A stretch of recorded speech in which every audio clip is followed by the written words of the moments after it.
Assalamualaikum warahmatullahi wabarakatuh. Jumpa lagi dengan saya peternak muda Magetan. Di kesempatan ini saya ingin menjelaskan beberapa cara dalam menanam rumput gajah seperti pakcoy dan juga odot. Seperti yang ada di kebun saya ini baru 3 minggu saya menanamnya. Karena saya mulai menanam itu 3 percobaan. Yang pertama saat awal musim hujan, saya tanam ternyata gagal karena terlalu banyak curah hujan sehingga batangnya membusuk ya yang di dalam tanah. Yang kedua saya coba di pertengahan musim hujan, ternyata juga gagal karena curah hujannya juga masih cukup tinggi ya. Lalu yang ketiga saya coba di akhir musim hujan, yaitu 2 minggu sebelum masa akhir musim hujan, dan alhamdulillah hasilnya bisa tumbuh seperti ini dari 3 minggu, ada yang 2 minggu. Adapun caranya untuk menanam rumput odot itu menggunakan 3 metode, yaitu metode yang pertama adalah tanam vertikal, metode yang kedua adalah tanam miring, dan metode yang ketiga adalah tanam dengan cara dilentangkan dan dikubur. Oke, baiklah, saya jelaskan tentang penanaman secara vertikal. Seperti yang ini juga baru 2 minggu. Yang harus disiapkan adalah bibit dengan 4 ruas ya, yaitu 2 ruas nanti masuk ke dalam tanah, yang 2 ruas nanti di atas tanah. Fungsinya apa? Fungsinya yang 2 ruas di dalam tanah itu akan membentuk perakaran ya, supaya banyak akar yang tumbuh. Yang 2 ruas di atas tanah itu nanti masing-masing ruas atas dan bawah akan tumbuh. Tujuannya apa? Supaya 2 ruas yang ada di dalam tanah ini tidak membusuk karena sudah muncul tunas yang ada di atas akar. Tentu saja fungsinya apa?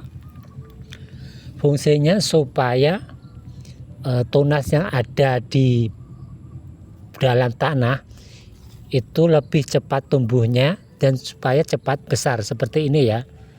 Sedang yang di atas tanah itu masih kecil, walaupun yang pertama muncul itu adalah yang di atas tanah. Nanti setelah ini muncul besar yang di atas tanah, ini nanti bisa dipotong keduanya dengan cara dipotong yang tengah sini, dan nanti ini ditancapkan lagi untuk ditanam lagi ya, sehingga yang tumbuh dengan subur itu yang ada di 2 ruas di dalam tanah. Ini nanti yang akan merekah besar ya. Ini cara tanam vertikal, jadi nggak perlu harus panjang. Yang penting intinya 2 ruas di dalam tanah dan 2 ruas di atas tanah. Ini untuk mempercepat pengakaran yang ada di dalam tanah. Lalu cara yang kedua adalah cara vertikal. Sama ya, cara vertikal itu bibitnya 4 ruas ya.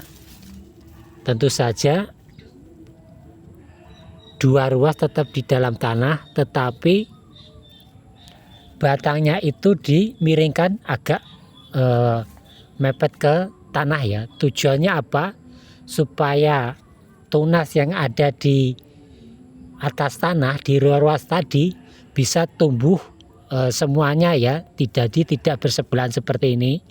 Jadi miringnya tetap terlentang, jadi 2 ruas nanti akan tumbuhnya 4 tunas di atas tanah dan 1 tunas di bawah tanah, dan itu akan lebih cepat lagi karena semua ruas itu akarnya akan turun ke tanah sehingga hasilnya lebih cepat.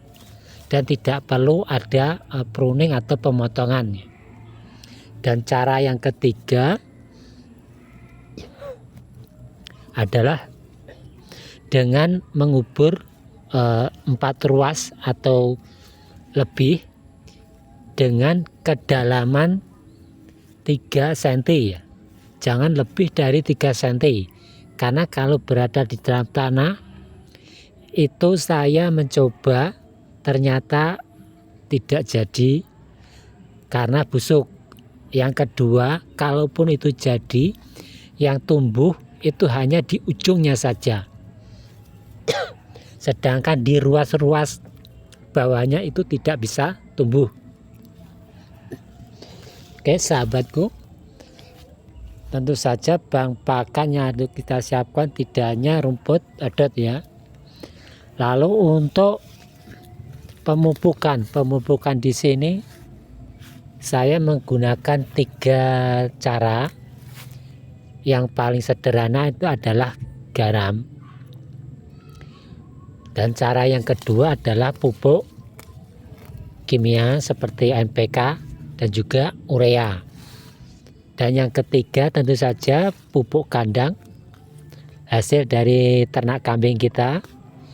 Dan yang keempat itu adalah abu dari pembakaran kayu. Itu sangat bagus, tapi untuk abu itu kita harus menyirami dan menunggu air hujan ya, karena abu itu akan berfungsi maksimal saat terkena air hujan. Oke sahabatku, itu tadi cara terbaik dalam menanam rumput pakcong ya. Oke, sampai di sini saja penjelasannya. Wassalamualaikum warahmatullahi wabarakatuh.